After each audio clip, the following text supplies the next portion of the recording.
Mummy ఫ్రాంచైజీలో వచ్చిన మూవీస్లలో ఒక్కటి కూడా నేను ఇది వరకు చూడలేదు.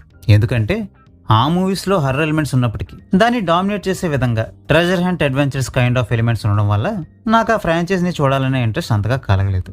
అయితే ఇప్పుడు వచ్చిన ఈ లీ క్రానిన్స్ ది మమ్మీ మూవీని మాత్రం సూపర్ న్యాచురల్ హర్రర్ థ్రిల్లర్ జానర్కి చెందే విధంగా తీయడం జరిగింది.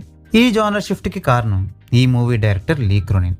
ఇప్పటి వరకు లీ క్రోనిన్ డైరెక్ట్ చేసిన సినిమాలన్నీ ఈ జానర్కి చెందినవే కాబట్టి ఈ మమ్మీ ఫ్రాంచైజీని కూడా ఆయన ఇంట్రెస్ట్ ప్రకారం రీఇమాజిన్ చేసుకొని తీయడం జరిగింది. నాకు కూడా ఈ జానర్ అంటే పిచ్చి కాబట్టి నేను ఈ మూవీని చూడడం జరిగింది. మరింతకీ ఈ మూవీని చూశాక నీకేమనిపించిందిరా అని అడిగితే చాలా వరకు ఈ మూవీ నాకు బాగానే ఉందనిపించింది. But at the same time నాకు నచ్చిన విషయాలు కూడా కొన్ని ఉన్నాయి.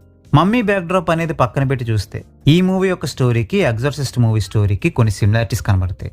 ఒక ఫ్యామిలీలో ఒక పాపని టార్గెట్ చేయడం, ఆమెలోకి దుష్టశక్తి ప్రవేశించడం, ఆ ఫ్యామిలీకి ఆ పాప చుక్కలు చూపించడం, ఫైనల్ గా ఏదో ఒక రిచువల్ ని ఫాలో అయ్యి ఆ దుష్టశక్తిని కట్టడి చేయడం.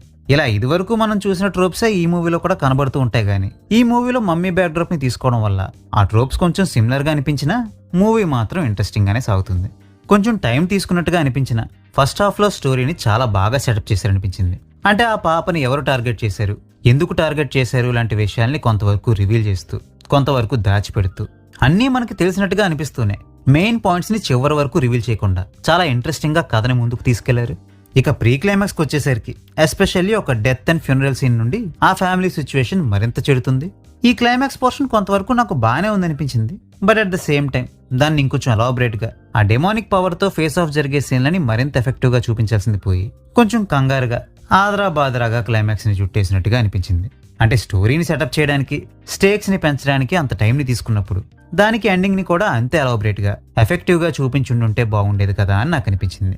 ఇక ఈ మూవీలో మరో డ్రాబ్యాక్ ఏంటంటే స్కేరీ మూమెంట్స్ చాలా తక్కువగా ఉండడం.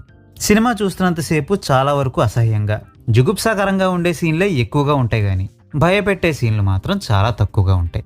అఫ్కోర్స్ ఏది ఎవరికి భయంకరంగా అనిపిస్తుందోనన్నది సబ్జెక్టివ్ కావచ్చు. బట్ పర్సనలీ నాకు మాత్రం ఈ మూవీ అంత స్కేరీగా ఏమీ అనిపించలేదు. ఈ మూవీకి చేసిన cinematography, special effects and sound designing ఎక్సలెంట్గా ఉన్నాయి కాబట్టి మీకు ఈ మూవీని చూసే ఇంట్రెస్ట్ ఉంటే మంచి స్క్రీన్ అండ్ సౌండ్ సిస్టమ్ ఉన్న థియేటర్లో ఈ మూవీని చూడడానికి ట్రై చేయండి. మూవీని చూశాక మీకేమనిపించిందో కామెంట్ చేసి చెప్పండి. జుగుప్సాగరంగా ఉండే సీన్లు మేము అస్సలు చూడలేమనుకుంటే మాత్రం మొహమాటం లేకుండా ఈ మూవీని స్కిప్ చేసేయండి. సో ఇంతటితో ఈ వీడియో సమాప్తం.